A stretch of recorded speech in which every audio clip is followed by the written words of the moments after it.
Olá, investidor! Olá, investidora! Começa agora o segundo dia do principal evento para você começar 2025 investindo muito bem.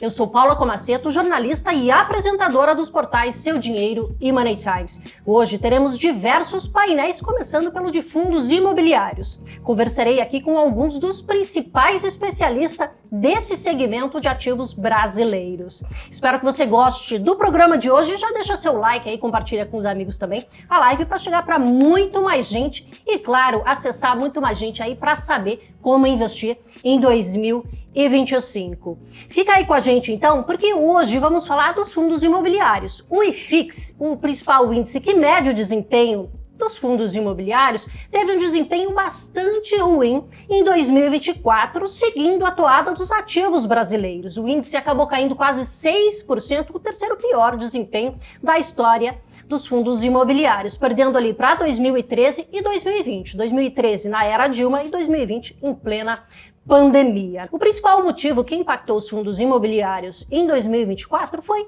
a mudança de ciclo dos juros aqui no Brasil. Começamos o ano com uma perspectiva de corte de juros, mas acabamos mudando essa trajetória e continuando num ciclo de alta que chegará aí possivelmente, segundo o Boletim Focus, a 15% no final de 2025. Claro, isso prejudicou diretamente os fundos imobiliários porque os investidores acabam mudando suas rotas de investimentos, indo muito para a renda fixa, buscando ali títulos públicos também. Adiciona-se a isso o risco fiscal, a preocupação que continua para 2025 e também o complexo cenário internacional com a mudança de liderança lá nos Estados Unidos, Donald Trump com uma política mais protecionista que pode impactar diretamente na inflação por lá e, claro, estabilizar os juros e também impactando nos países emergentes. Por outro lado, a gente teve também um aumento dos IPOs, dos fundos imobiliários e também das emissões. Os investidores estrangeiros também estão investindo mais na classe. E para te ajudar nessa jornada em busca do melhor portfólio para 2025, tenho aqui ao meu lado Caio Araújo, analista da Empiricus Research, responsável pela série Renda Imobiliária. Obrigada pela participação, Caio. Eu que agradeço o convite, Paulo. Um prazer estar aqui com vocês. Aqui também conosco temos aqui Mauro Darugi, gestor e sócio também da Hedge Investimentos. Obrigada pela participação. Eu que agradeço o convite, é um prazer falar com vocês, Paula. E aqui também Ricardo Vieira, responsável pelo setor de Real Estate do Pátria. Obrigada. Obrigado, Paula. Obrigado pelo convite. É um prazer conversar com você e com o seu público.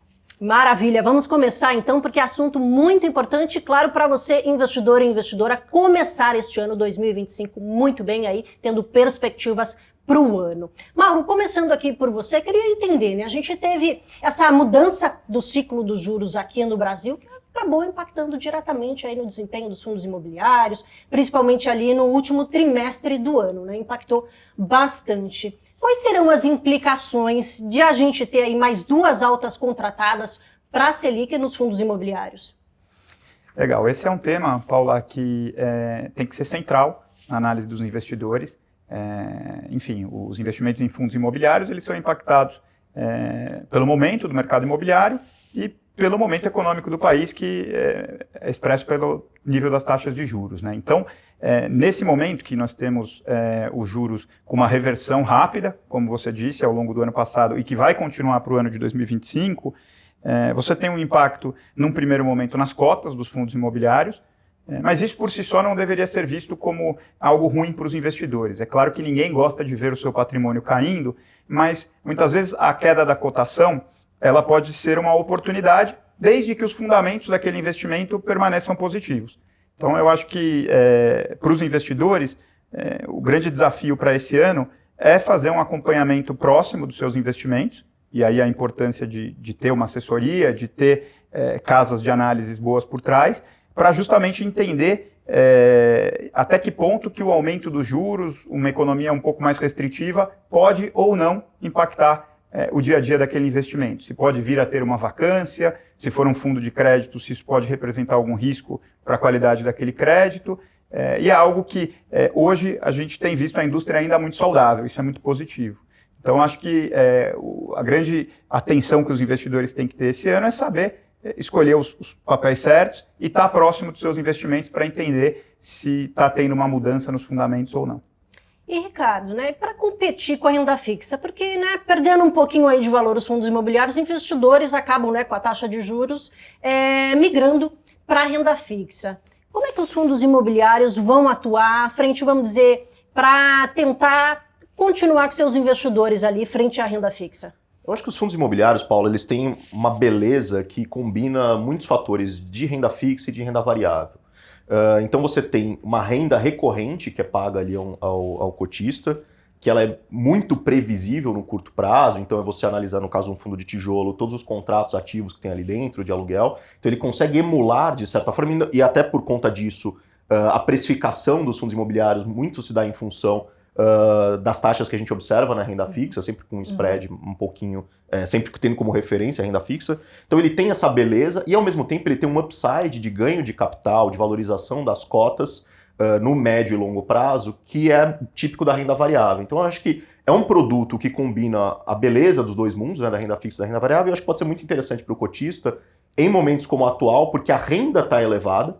Então ele tem uma renda recorrente ali todo mês, quando ele compara com a renda fixa que está elevada hoje, você pega os fundos de tijolo de forma grosseira e arredondando, a gente está falando que eles estão negociando hoje, os bons fundos de tijolo, 9% ao ano, 10% ao ano, livre de imposto de renda, o grau de alavancagem é baixo, você, como o Mauro mencionou, você ainda não tem uma deterioração aí dos fundamentos de queda nos aluguéis, aumento da vacância, etc. Então você tem uma certa previsibilidade e, num momento posterior, no médio e longo prazo, você tem uma oportunidade interessante de ganho de capital na medida em que, no futuro, se houver e quando houver, uma redução das taxas de juros. Então você combina esses dois mundos de forma muito interessante.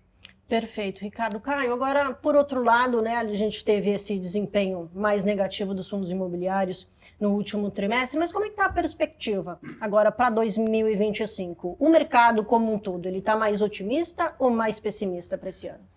Olha, Paula, a gente até fez uma pesquisa recente aqui com gestores não empíricos, inclusive com participação aqui dos colegas, e de fato há um critério mais elevado, uma régua mais elevada para investimento hoje.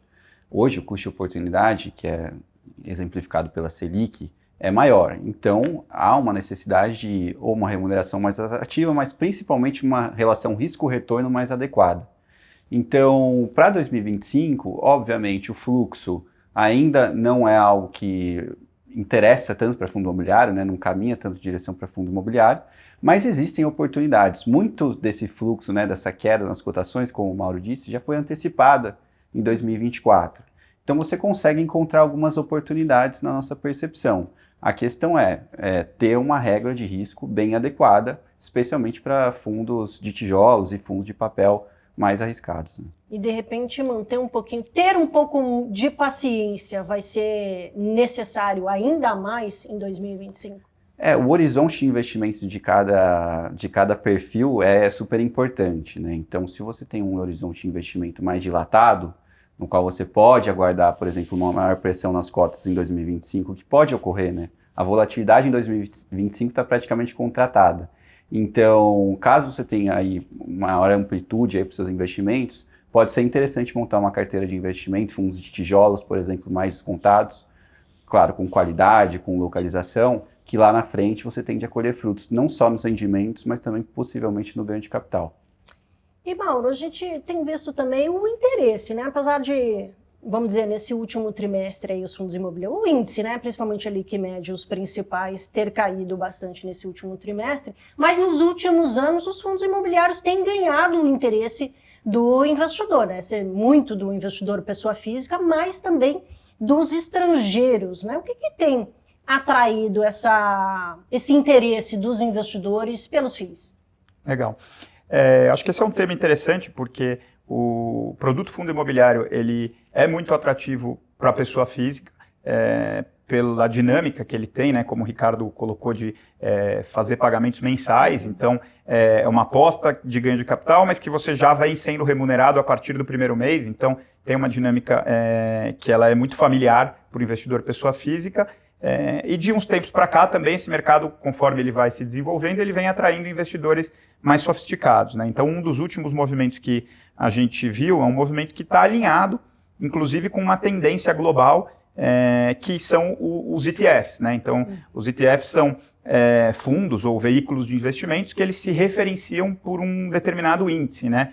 e esse índice ele busca ter dentro da sua carteira os ativos mais representativos de cada mercado. Então, já de alguns semestres para cá, os fundos imobiliários entraram no radar desses ETFs, e inclusive recentemente a gente até na Red fez um trabalho de divulgação do nosso fundo para que ele fosse pioneiro para entrar no ETF de Global REITs, né, que são então os fundos imobiliários lá fora. Até então os fundos imobiliários eles eram classificados como ações e entravam nos ETFs de ações, e por que não entrar nos ETFs de REITs também, já que são produtos que são muito parecidos com os REITs que tem lá fora, né? Então esse movimento ele trouxe mais investidores, e ele é interessante porque, uma vez que o fundo entra no índice, você tem diversos outros fundos lá fora que seguem essa carteira e compram o índice conforme ele tem as suas movimentações. Então, esse é uma realidade já do mercado de fundos imobiliários brasileiros,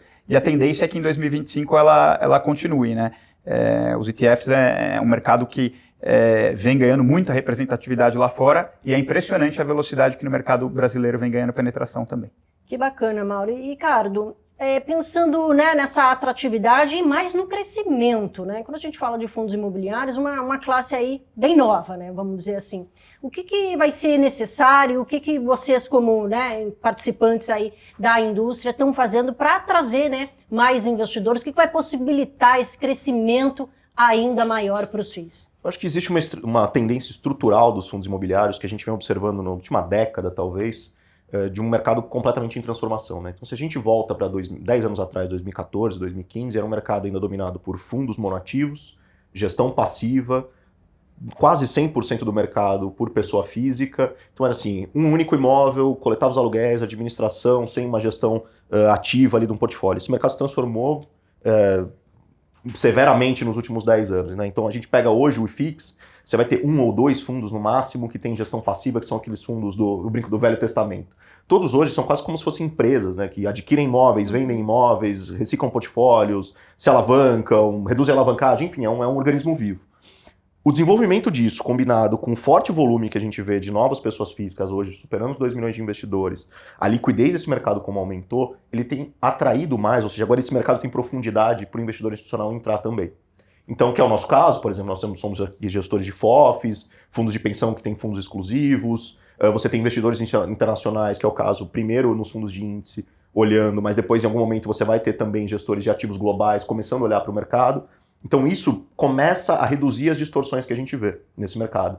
Então potencialmente, no próximo ciclo de fechamento de juros, ou nos próximos anos, dentro da próxima década, a gente vai ver um fechamento de spread em relação, por exemplo, à NTNB que a gente vê hoje. Por quê? Porque é um mercado pouco líquido. Então, naturalmente, num mercado mais competitivo, com mais liquidez, etc., o prêmio de liquidez acaba sendo menor, esses spreads tendem a fechar.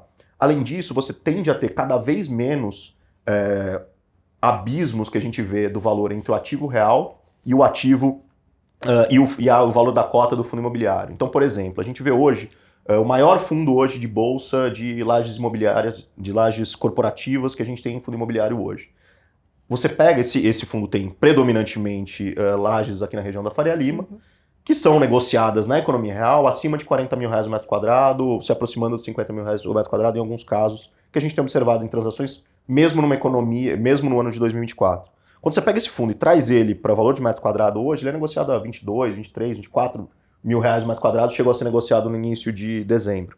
Quando você tem muito investidor institucional, capital institucional trabalhando nesse mercado, esse abismo entre valor de tela e valor da economia real tende a ficar cada vez menor. Ou seja, essas oportunidades que a gente está vendo hoje para adquirir essas cotas com super desconto versus economia real, talvez sejam cada vez mais escassas no futuro, na medida em que esse investidor, pessoa física, vai diminuindo o seu share aí na liquidez do mercado para cada vez mais ser predominante o investidor institucional. Essa é uma das visões que a gente tem aí para a próxima década, provavelmente. E entrando um pouquinho nessa questão da gestão ativa, né? Queria que você comentasse, aprofundasse um pouquinho mais, falar um pouquinho mais dessa importância, né? Tirando aí, deixando de ser passiva, para realmente trazer uma gestão ativa. Qual que é a importância para os fundos nesse sentido? Eu acho que é super importante porque você recicla portfólio, você adquire um imóvel, recondiciona ele muitas vezes, destrava valor, preenche de inquilinos, tem uma estratégia de comercialização, tem uma estratégia para atração de novos inquilinos e tem uma estratégia de desinvestimento muitas vezes. Então, se a gente pegar, por exemplo, a dinâmica da cidade de São Paulo nos últimos, sei lá, 50, 60 anos, você vai ter diferentes polos de valorização dos imóveis. Então, a Paulista já foi o sweet spot das lajes corporativas, depois você teve uma fase berrinha ali no final dos anos 80, começo dos anos 90, depois isso vem para Faria Lima.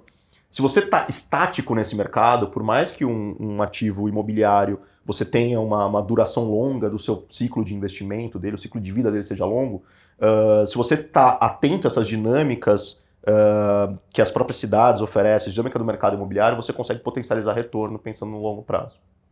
Entrando nessa questão das regiões, Caio, qual que é a importância, né? Como é que você olha para essa questão dos fundos imobiliários, pensando em 2025, né?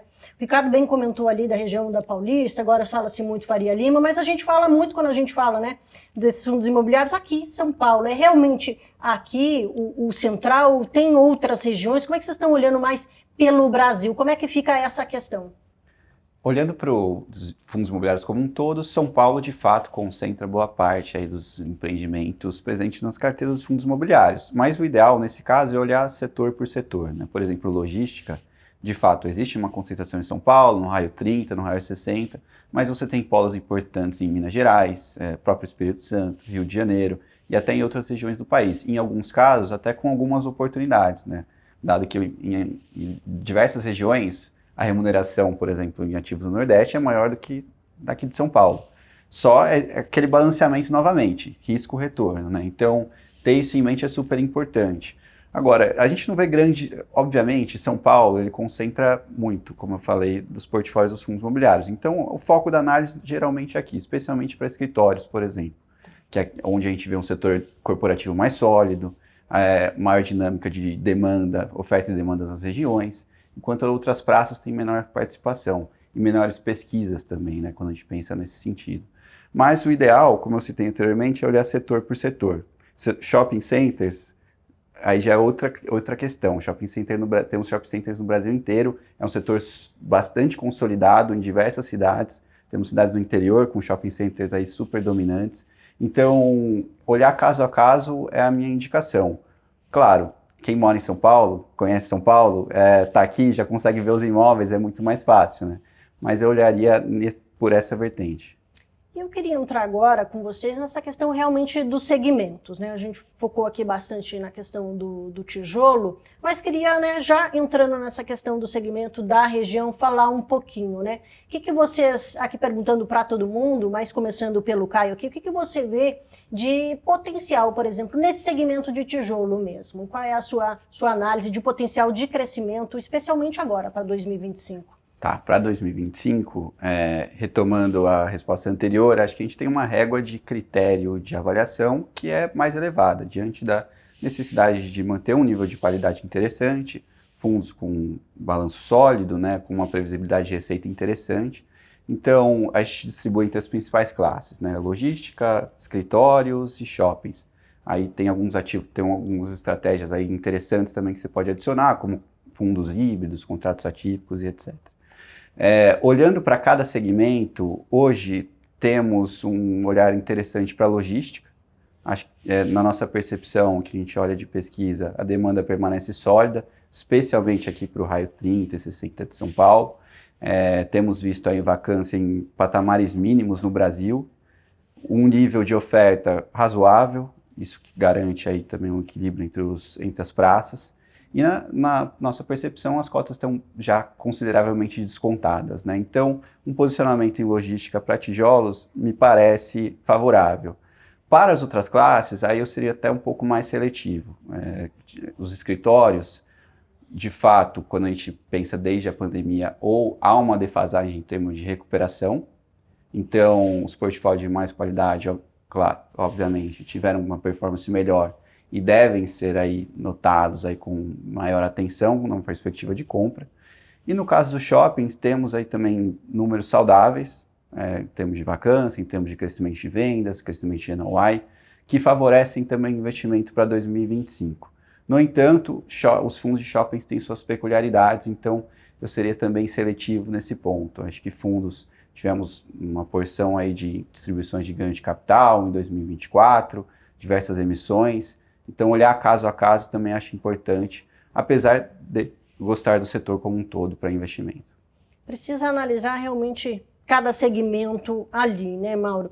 Mas a gente teve também, né, já puxando um ponto aqui que o Caio falou, dessa questão da própria pandemia, né? A gente teve ali a pandemia longamente, né? A gente nem imaginava passar por aquilo ali, mas todo mundo falava assim, vai ser o home office para sempre, depois a gente foi mudando para o híbrido, mas na verdade, hoje praticamente todo mundo já está nos escritórios, né? E essa perspectiva, ela continua, isso favorece o segmento dos escritórios?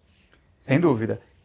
Imóvel não é tudo igual. Então, acho que essa questão de analisar o caso a caso é muito importante. Como qualquer investimento que você vai fazer, seja numa ação ou mesmo num negócio seu na economia real, você tem que entender ali o que tem por trás, né?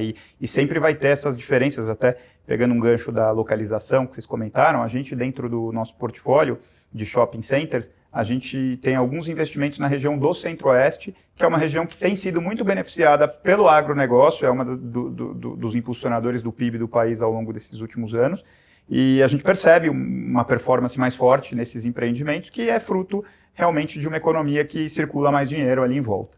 Então, voltando aqui à questão dos escritórios, sem dúvida, a gente percebe que aquela incerteza que tinha no início da pandemia, ela vem ficando para trás.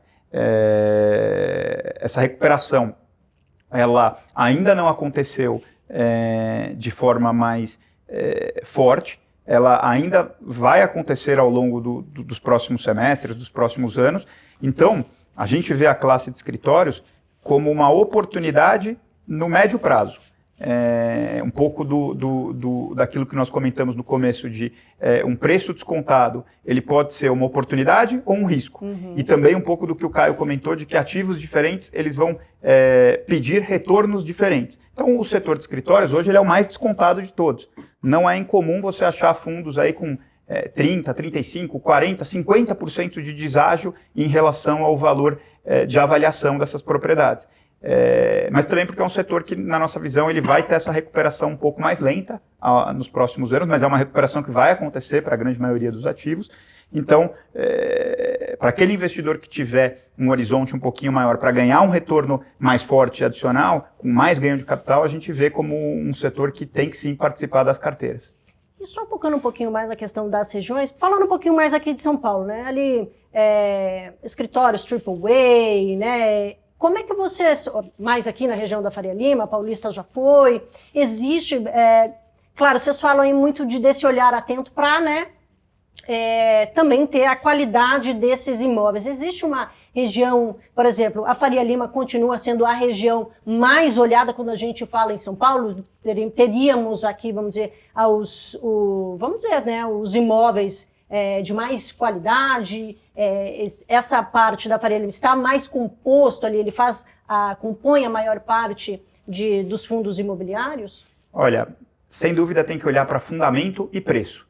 Faria Lima hoje é quem tem o fundamento mais forte, porque o nível de vacância é baixo, é difícil você encontrar espaços disponíveis, então, consequentemente, o poder está na mão do proprietário.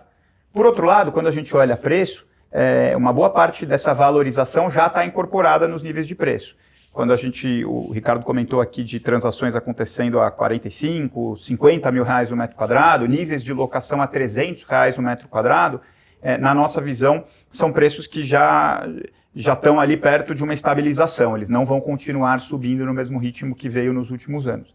Por outro lado, se você olhar algumas outras regiões que ainda estão sofrendo e que têm uma presença grande nos fundos imobiliários, como, por exemplo, a região da Chucre e Zaidan, é uma região que tem o fundamento, então, um pouquinho mais fraco, porque ainda consta uma vacância alta, por outro lado, numa tendência de queda dessa vacância, ainda que devagar, então, ao longo dos próximos anos, como a gente falou, essa vacância vai enxugar e o preço vai subir, porque hoje você tem a alternativa, a possibilidade de adquirir aí, via cotas de fundos imobiliários, empreendimentos a 10, 11, 12, 13 mil reais o metro quadrado, que é abaixo do que quanto custa para construir um prédio desses, é muito abaixo do que quanto deveria valer. Quando que ele vai capturar o valor ali mais próximo do que seria o valor justo, que seria provavelmente aí uma alta de 40%, 50%, 60%, isso pode acontecer ao longo de 1, 2, 3 anos, mas em acontecendo, esse retorno ele vai ser mais forte lá na frente. Então, eu diria que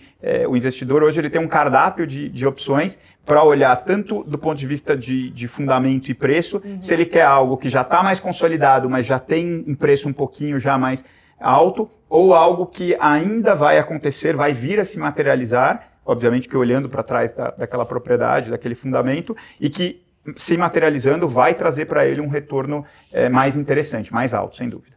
E Ricardo, um pouquinho mais no segmento de shoppings. A gente teve, né? A gente fala muito dessa dicotomia da economia brasileira, é complexa, é difícil da gente entender. Porque ao mesmo tempo a gente fala da inflação, impactando diretamente nos juros, impactando negativamente nos ativos de risco brasileiros. Por outro lado, a gente tem uma economia forte, PIB, né, subindo, a gente tem o desemprego baixo e a economia em si funcionando muito, né? Ali o consumo ainda muito forte. Como é que fica agora para 2025? Falando um pouquinho mais especialmente aí nesse segmento de shoppings. Ainda continua porque a gente deve ter um impacto um pouco mais negativo, né, com a alta da Selic. Sim. A gente tem olhado com certo cuidado para o setor para tentar estimar o tempo de duração dessa Selic mais alta e os efeitos que isso pode ter na economia real e no consumo. E aí, naturalmente, shopping centers acabam sendo, o consumo ali nos shopping centers acabam sendo mais afetados. Só que eu acho que hoje, quando a gente olha para a Bolsa, a gente teve algumas gestoras que conseguiram formar um portfólio muito interessante de fundos imobiliários de excelente qualidade, que são mais voltados, que são em regiões centrais, assim, São Paulo capital, em cidades com poder aquisitivo elevado, são os shoppings dominantes e são voltados para a classe A e B, que são os que vão sofrer por último num cenário de desaceleração econômica. Então eu acho que hoje é possível, e estão com preços extremamente atrativos, pensando em valor de metro quadrado de aquisição hoje na Bolsa. Então acho que hoje é possível você montar uma carteira defensiva dentro dos shoppings, imaginando que, olha, eu quero me expor a esse setor, eu acredito nos fundamentos que existem ali por trás, e consigo montar uma carteira que tenha fundamentos econômicos excelentes e que são defensivos se a gente pensar num cenário extremo de desaceleração econômica, que vão ser os últimos a serem atingidos. Então acho que hoje você tem excelentes opções na Bolsa que já são bastante líquidas para a alocação da pessoa física. Bacana. E Caio, falando um pouquinho agora do outro segmento, papel.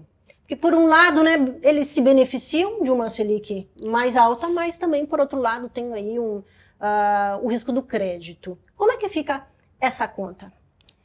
O crédito ele se tornou uma classe muito importante para a indústria de fundos imobiliários aí nos últimos 5 anos, principalmente, né? A representatividade quase que dobrou no IFIX nesse período, dado uma relação risco-retorno mais adequada, especialmente nos momentos de estresse, né? O crédito, especialmente o high grade, ele oferece um nível de segurança um pouco maior, ele consegue, de certa forma, repassar com mais antecedência do que os fundos de tijolos, por exemplo, o IPCA, ou o próprio CDI em alguns casos. Então, se tornou uma estratégia de remuneração, aí, especialmente para aquela pessoa que gosta do rendimento todo mês, ali corrigido pela inflação, pelo CDI, muito interessante. Para 2025, seguimos entendendo que se trata de um setor importantíssimo em termos de alocação de capital. Hoje temos fundos de crédito de qualidade, né? O que eu quero dizer com qualidade? Devedores AAA, ativos AAA aí lastreados, né? Como garantias, bons locatários dentro desses ativos, né? Um fluxo de recebimento para o CRI bem previsível. Acho que todo esse contexto envolve essa análise de risco e faz com que esses fundos se tornem atrativos em termos qualitativos. E quando olhamos para preço, novamente, até enxergamos alguns descontos interessantes, né? É difícil, nesse histórico que eu citei de 5 anos, é difícil encontrar fundos de crédito high grade descontados em relação à cota patrimonial, né? E é algo que a gente enxerga hoje de 2 dígitos em alguns cases. Então, olhar para esses fundos acho que é super interessante, tanto com indexação à inflação, quanto indexação ao CDI. É claro que existem alguns cuidados que você deve tomar.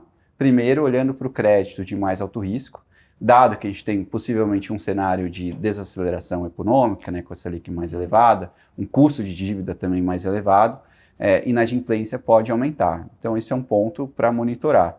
Outras questões também envolvem liquidez, acho que liquidez também é um ponto super importante quando a gente olha para fundos imobiliários como um todo.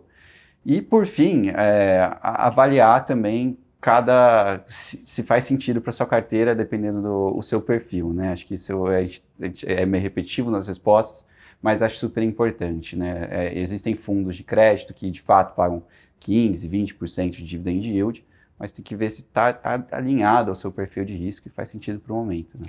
É aquela conta, né? Quanto maior o risco, né? Não, quanto maior a rentabilidade, maior o risco, né, Caio? E falando aqui, Mauro, sobre essa questão dos de papel aqui, né? Os fundos de papel. Existe uma preferência maior pelos de papel nesse momento? Olha, Paulo, eu acho que o principal norte deveria ser a diversificação, sempre.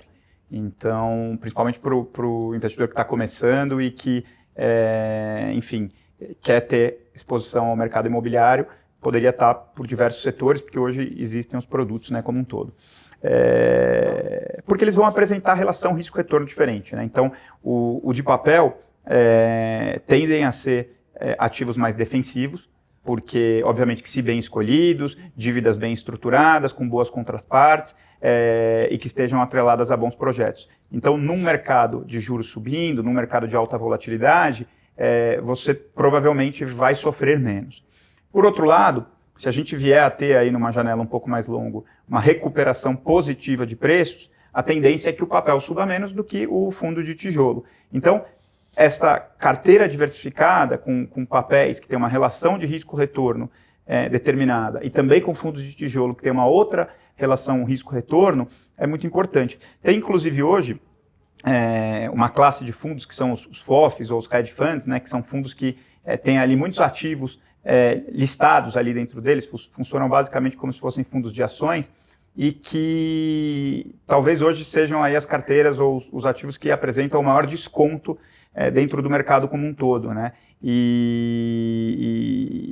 são carteiras que te dão, de um lado, carrego no curto prazo, então pagam rendimentos aí da ordem de 11%, 12%, 13%, então você tem uma remuneração que é competitiva para o custo de oportunidade, para o CDI que a gente vai ter aí ao longo desse ano de 2025. Por outro lado, quando você olha o nível de desconto, são portfólios que tendem a ter uma recomposição muito grande de preço num mercado mais estabilizado, num mercado que volte a ter aí níveis de taxas de juros de um dígito mais compatíveis com a realidade de Brasil. Pensando nesses segmentos, Ricardo, como é que a gente, né, voltando aqui, só a retrospectiva aqui da pandemia, a gente acabou falando aqui dessa questão do próprio trabalho, né, a mudança ali de estilo de trabalho, mas no próprio consumo, né, a gente tem visto ainda mais, né, a entrada da inteligência artificial, seja no trabalho, seja na nossa vida mesmo. Como é que essa mudança, vamos dizer assim, de hábitos mesmo, dos próprios, né, da gente assim como brasileiro, dos consumidores, pode impactar, vamos dizer, na performance mesmo, né, desses segmentos de fundos imobiliários? Olha, eu acho que a gente teve algumas epifanias que o mercado teve ali no começo da pandemia que depois se mostraram bem equivocadas. Então, assim, desde o fim dos escritórios até a predominância absoluta e completa das vendas online, que isso iria impulsionar enormemente o setor logístico. De fato, você tem uma tendência estrutural nesse sentido e que foi acelerada pela pandemia. Eu acho que um momento de crise, ele provocou duas coisas. Você tem um aprofundamento de desigualdades, então a gente viu isso. Setores que sofriam, regiões que sofriam, já vinham sofrendo antes da pandemia, como por exemplo, Chácara Santo Antônio, Chucri Zaidan, etc., passaram a sofrer ainda mais com vacância, etc., e onde você tinha baixa vacância, concentração de inquilinos, etc., foi muito mais resiliente. Então a desigualdade entre essas regiões aumentou bastante. Outra coisa que a gente vê hoje, 5 anos depois da pandemia, é que a gente acelerou demais algumas tendências que já existiam de teletrabalho, de home office, enfim. Isso foi e é permanente, mas que isso não reverteu todos os nossos hábitos de consumo e de trabalho como se esperava. Então a gente continua ocupando os escritórios como ocupava anteriormente, até numa intensidade maior. A diferença é que agora a gente não vem mais, talvez, algumas empresas 5 vezes por semana, mas vem 3 vezes, mas o seu lugar ali, o seu ambiente de trabalho continua preservado e até modificado. Mas a necessidade do uso físico dos espaços não se alterou. O que você tem também é o surgimento de novos setores dentro do real estate que acabam sendo interessantes para o desenvolvimento imobiliário. Então lá fora você pega nos Estados Unidos, nos REITs, como o Mauro mencionou, os fundos de data center, que hoje já são já é o principal setor dos REITs americanos. Aqui no Brasil ele ainda está engatinhando, ele encontra a propriedade do data center, ainda encontram-se nos investidores privados, mas fatalmente, em algum momento, os fundos imobiliários também vão começar a adquirir esse espaço. Então você tem mudanças no setor imobiliário, eu acho que elas demoram um tempo para se maturar, não são tão imediatas como a gente imaginou durante a pandemia, mas eu acho que elas são oportunidades e não vejo os setores caindo em desuso como a gente chegou a cogitar durante a pandemia. Como é que vocês, né, você, o Mauro, enfim, o Caio, como é que vocês estão se adaptando, né, a essas mudanças, principalmente quando a gente fala aqui, realmente você bem falou aí, da inteligência artificial que acaba mudando, né, o mercado imobiliário como um todo?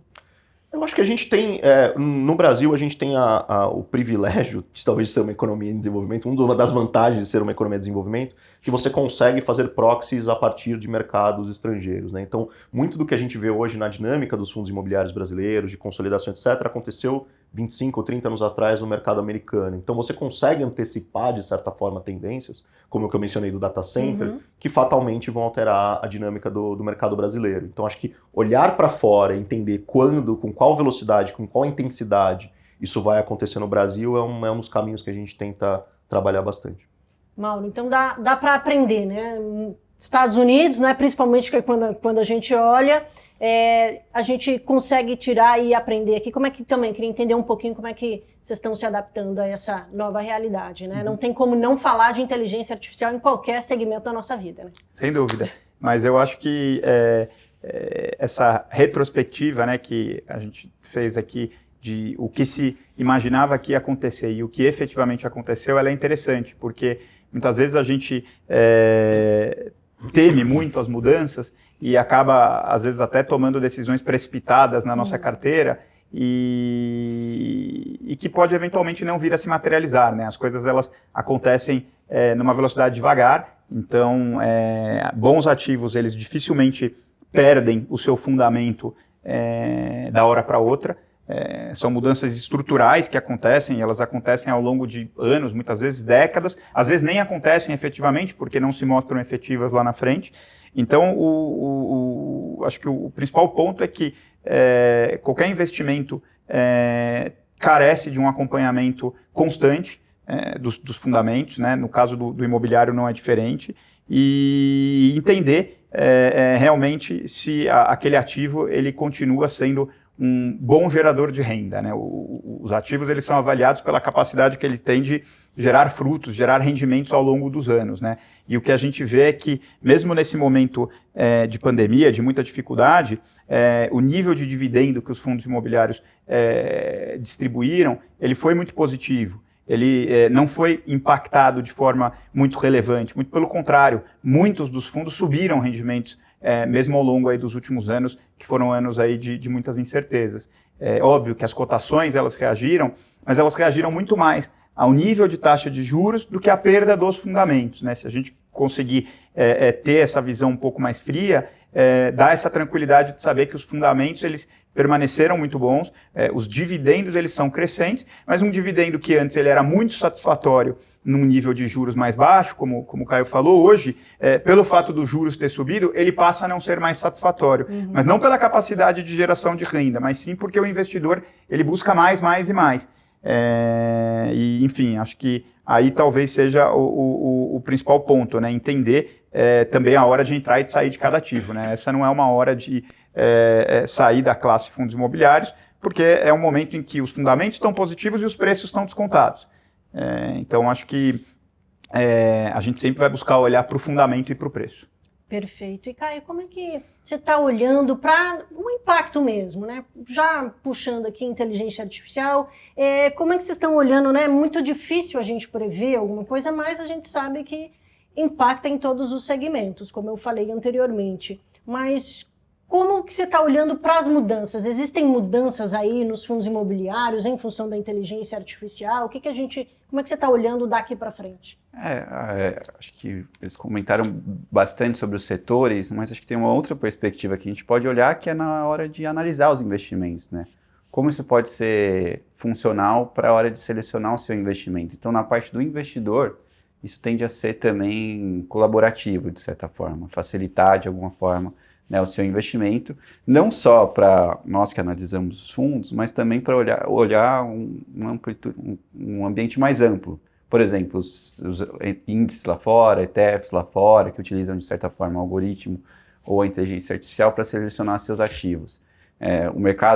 Esse mercado quantitativo, ele tem crescido muito, né, especialmente nos Estados Unidos. Então, óbvio, talvez a gente esteja 25, 30 anos atrasado, mas em algum momento deve chegar no Brasil de uma forma um pouco mais intensa. Então, acho que existe essa vertente do comprador também, que tende a impactar a indústria, mas, como você bem citou, Paulo, é uma conjectura aí um pouco mais longa, né, para a gente trabalhar.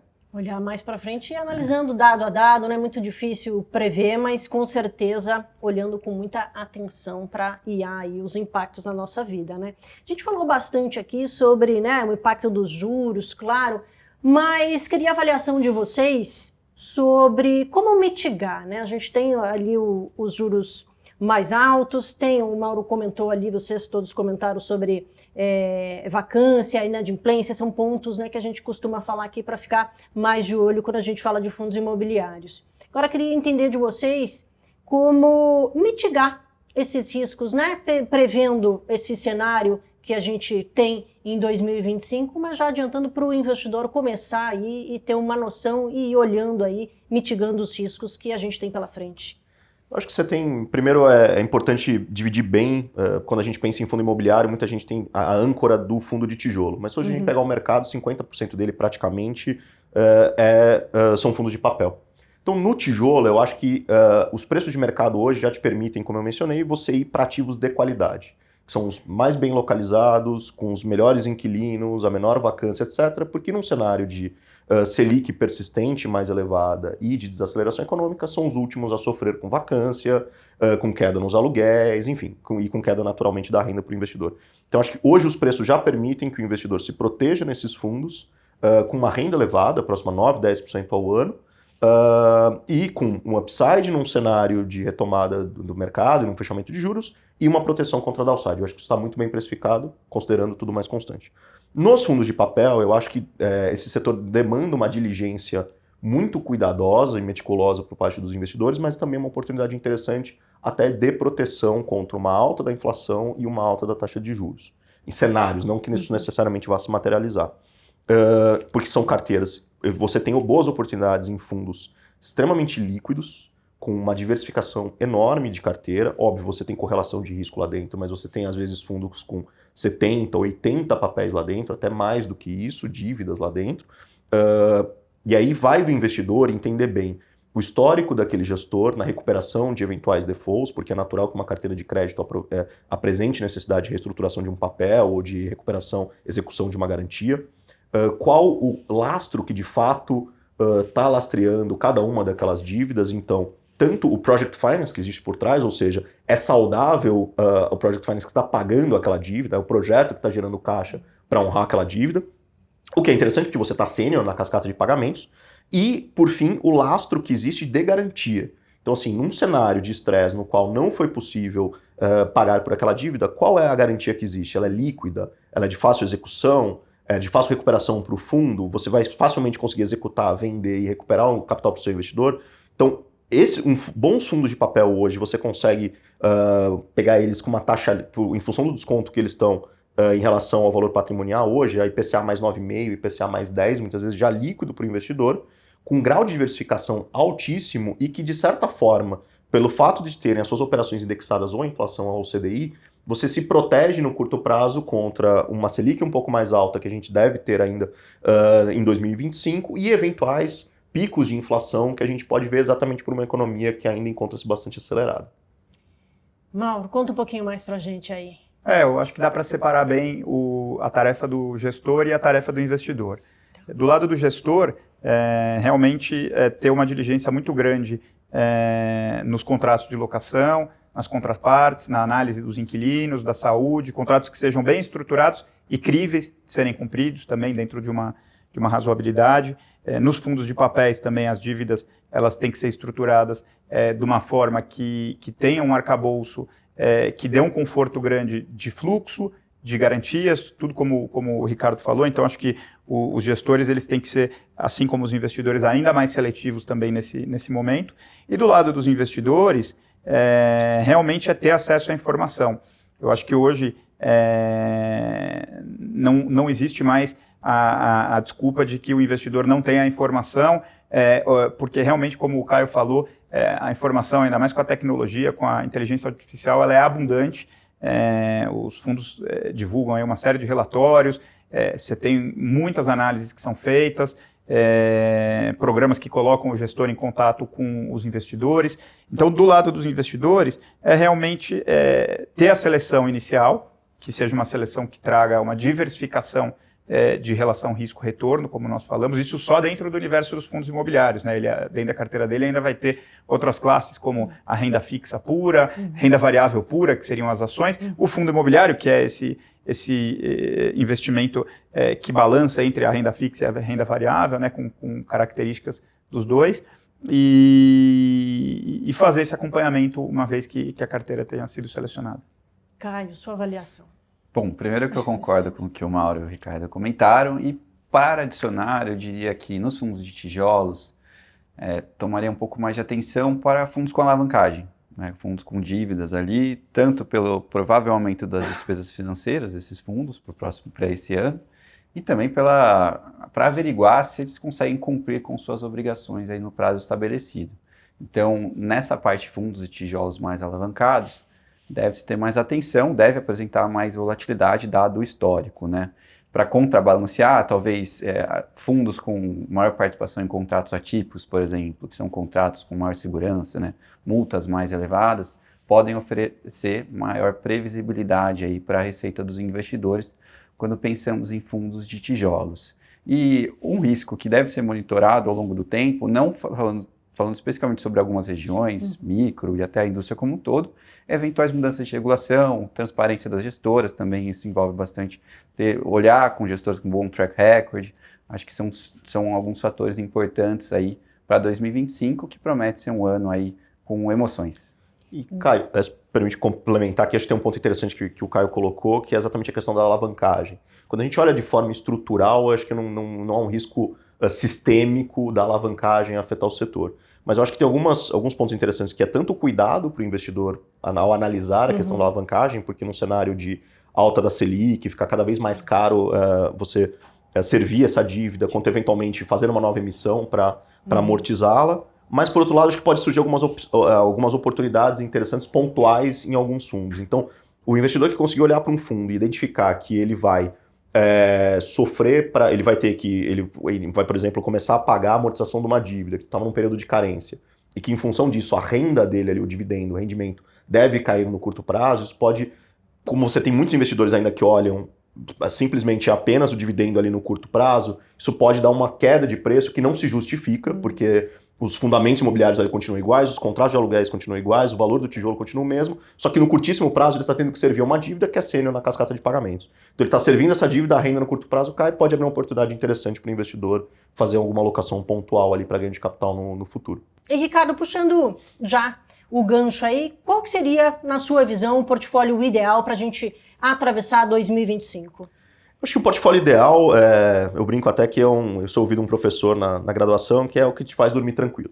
Então acho que basicamente no mercado de hoje é diversificação, a palavra de ordem, qualidade e liquidez. Então acho que num momento de mercado de sob pressão que a gente vive, e é uma perspectiva de materialização de mais 1 ou 2 pontos percentuais de taxa Selic, ou até 3 até o final do ano, é um momento defensivo. Então no tijolo é qualidade, e no papel também é qualidade no lastro de cada uma dessas dívidas. Eu acho que hoje é possível você, um investidor, pessoa física, pensando que essa é até o direcionamento da pergunta, ter uma carteira que, de certa forma, reproduza a yield fix em termos percentuais. Eu ficaria um pouco mais em papel, mas em ativos de muita qualidade, muita liquidez e que tenham portfólios extremamente diversificados. Eu acho que com isso você está muito protegido para atravessar um ano que pode ser até de bastante oportunidade, no qual você reinvista os seus rendimentos, se possível, para ampliar a sua carteira, aproveitar um momento que o mercado está extremamente descontado, porque o mercado imobiliário e o mercado e a renda variável de forma geral é cíclico. Então a gente está num ciclo de baixa e é nesse momento que eu acho que você faz boas posições para que daqui no próximo início, no próximo ciclo de alta, você colha bons frutos. Perfeito, Mauro, é isso aí mesmo? A gente pensa parecido também, que para o horizonte de 2025, uma tendência um pouco maior para papel, porque é um pouco mais defensivo, então a tendência é que sofra menos no mercado de alta volatilidade, mas também com uma carteira diversificada, porque a gente sabe que o mercado financeiro ele antecipa muito, trabalha muito com base nas expectativas daquilo que vem a acontecer. Então, muitas vezes a gente tem ali, numa determinada semana, num determinado mês, algumas notícias que vêm, você tem ali um mood positivo que entra, eventualmente uma troca de rumo e aquele negócio deslancha e você pode vir a perder a oportunidade de ganho de capital. Então a carteira tem que sim ser balanceada, acredito que um pouco mais voltada para papéis de um modo geral para atravessar 2025. Caio, portfólio perfeito aí para 2025. Eu sei que a pergunta não é do milhão, né? Não, eu compartilho com a visão aqui dos colegas e queria adicionar acho que 2 pontos. Primeiro é ter atenção aos movimentos de mercado. A gente acabou de passar uma janela aqui na primeira quinzena de dezembro, onde houve uma correção super exagerada nas cotas e, óbvio, os maiores participantes do mercado notaram isso e nos 15 dias posteriores tiveram fundos que subiram 10%, 15%. Isso é o CDI desse ano, né, de 2025. Então, eventualmente, você consegue encontrar algumas janelas aí de ineficiência de mercado e encontrar bons retornos mesmo em um momento adverso, pensando em taxa de juros e etc. E acho que esse é o ponto, esse é um dos pontos. E, além disso, ter diligência, né, continuar acompanhando, não deixar sua carteira, vamos dizer assim, esquecida, né, as pessoas vêm com perda em determinados momentos, mas continuar acompanhando o mercado, fazer um bom track record aí das suas operações e acho que muitas pessoas também olham o cenário de 2025 como uma possibilidade de ser muito adverso, numa perspectiva fiscal talvez extrema. E eu queria também notar que os fundos imobiliários, principalmente os fundos de tijolos, têm ativos reais dentro das suas carteiras, né? Então acho que essa presença de ativos reais, para quem está olhando risco, é super importante uma perspectiva de alocação de capital, né? No final das contas, é um ativo físico que está te pagando seus rendimentos, está ali que você pode tocar, né? Vamos dizer assim. Que bacana, análises super importantes aqui para a gente começar esse ano, mas para a gente finalizar esse Onde Investir, o nosso painel de fundos imobiliários, queria saber aí também mais uma pergunta, eu acho que essencial, que o investidor deve estar procurando, recomendações, claro. Que principais recomendações? Começando por você aí, Caio. Bom, recomendações. Primeiro, a carteira diversificada, como citamos anteriormente, uma boa posição em crédito, acho super interessante. E alguns fundos de tijolos de maior qualidade. Eu vou começar falando fundos de tijolo, dado que eu enxergo um potencial de atratividade interessante, uma perspectiva de rendimento, que seria o Bresco Logística, é o fundo de logística da Bresco, é um dos portfólios de maior qualidade aí da categoria.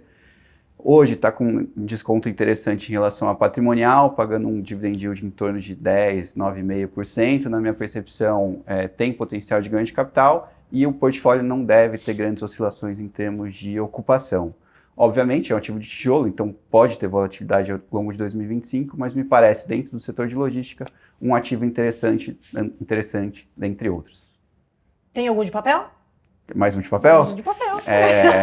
E um ativo de papel, que acho que é talvez um ativo base aí para começar 2025, é o Kinea Rendimentos, né, o KNCR11, dado que é um portfólio high grade, diversificado, com alta qualidade, uma pulverização de papéis. A Kinea já é uma gestora com track record super reconhecido em crédito. Ele tem a sua indexação em CDI mais 2 atualmente, então ele pode repassar aí esse aumento do indexador e, na nossa percepção, é uma alocação tática importante para 2025. Maravilha, 2 dicas aí, recomendações super importantes. Passando para o Mauro aqui, a tarefa difícil. Legal, eu vou ser polêmico aqui.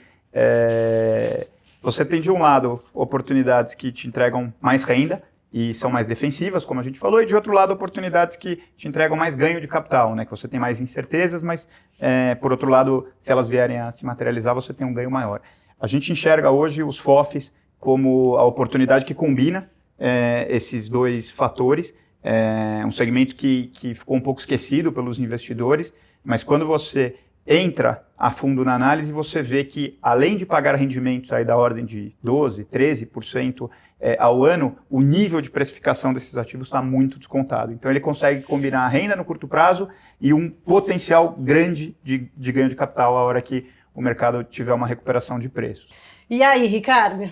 Bom, eu vou. Talvez eu não dê um corte bom para vocês aqui, até por uma questão de conflito. Enfim, fica um pouco difícil citar fundos especificamente, até colocando o chapéu de gestor, exatamente. Mas eu acho que a grande recomendação que eu tenho e que o nível de preços hoje oferece o investidor não precisa inventar. Ele não precisa, talvez, buscar a próxima small cap dentro do universo de fundo imobiliário que vai super destravar valor, etc. Talvez essa seja uma recomendação mais para quando o mercado está caro. Que aí, assim, você começa a buscar de onde você vai encontrar destravamento de valor. Nas condições de preço do mercado atual, você consegue montar uma carteira de shopping center, de logístico, de office e de renda urbana e de papel com o que tem de mais, óbvio no mercado, com um grau de preço super interessante. Aí você pode botar 5% da sua carteira, 10% em algo que você, pessoalmente, você se dedicou, estudou bastante, viu que ali aqui tem uma boa oportunidade de travamento de valor e baixo risco, mas eu acho que não precisa inventar nesse momento. Eu acho que você tem... e a recomendação é flight to quality. Assim, eu iria para a qualidade, que é exatamente como o Mauro mencionou, onde está maior descolamento de preço entre economia real e preço de bolsa. Maravilha. Vocês gostariam de acrescentar mais alguma coisa aqui para o investidor do onde investir? Acho que meu recado final novamente, teremos de fato volatilidade ao longo de 2025, ela está praticamente contratada, mas como citamos anteriormente, os preços também já estão consideravelmente descontados. Quem tem um horizonte talvez mais dilatado de tempo pensando como investidor de longo prazo, né, pode encontrar boas oportunidades hoje em bolsa, tanto em fundos de crédito, tanto em fundos de tijolos. Ideal, é claro, ter uma régua de qualidade, localização e gestão elevada, mas eu tenho convicção que daqui a alguns anos, alguns investidores colherão bons frutos. E uma coisa que a gente comenta bastante lá dentro da Hedge é que uma parte importante do retorno a ser auferido, ele se dá no momento da compra e não só no momento da venda. Então, é óbvio que fazer as boas seleções ela é muito importante, e se você for para os ativos certos e conseguir comprar no momento de preços descontados, isso vai fazer toda a diferença na hora de você olhar o fim do seu investimento, no momento que você tiver que realizar isso, né? Então, enfim, momentos como esse provavelmente são aí raros, ao longo aí do tempo, e a gente está hoje diante do momento que é possível encontrar bons ativos e se adquirir ou segurar para aquele investidor que já tem num nível de precificação muito atrativo. Exato. Eu acho que nada vence a disciplina, consistência e paciência. Eu acho que, e principalmente em momentos de baixa do mercado, que é quando todo mundo está olhando às vezes para uma NTNB, algo de alguma alternativa dentro da renda fixa, que abrem bons hiatos de preço super interessantes nos fundos imobiliários, e é ali que você vai fazer preços interessantes para constituir sua carteira, como o Mauro mencionou, e que talvez daqui a alguns anos a gente olhe para trás e realmente e lembre, nossa, lembra quando a gente comprou o PVB a R$25 mil o metro quadrado, e aí os preços, enfim, aí depois quando todo mundo já voltou para os fundos imobiliários, os preços estão mais elevados, todo mundo lembra daquele tempo lá atrás, mas poucos tiveram a disciplina, a consistência e a paciência de entrar nesse momento quando está todo mundo olhando com outras visões de curto prazo para outros produtos. Ricardo, Mauro, Caio, obrigada pela participação aqui no Onde Investir. Excelente 2025 para vocês, para todos nós, na verdade, né? Obrigada mais uma vez. Um abraço. Obrigado. Obrigado. E obrigada a você que acompanhou o Onde Investir em 2025, painel de fundos imobiliários. Fique agora com o painel de ações brasileiras. Até lá! Você assistiu agora ao painel sobre investimentos em fundos imobiliários, com participação de Ricardo Vieira, responsável pelo setor de real estate do Pátria. O Pátria é uma gestora líder em investimentos alternativos com mais de 36 anos de história. Além disso, ele também se tornou recentemente a maior gestora independente de fundos imobiliários do Brasil. São mais de 210 ativos imobiliários para investimento no Pátria e mais de 70 profissionais dedicados a encontrar as melhores oportunidades desse mercado. Quer saber como diversificar seu portfólio e buscar bons rendimentos com FIIs do Pátria? É só clicar no link que você está vendo aqui na descrição do vídeo ou escanear o código QR Code que você está vendo na sua tela. Bons investimentos!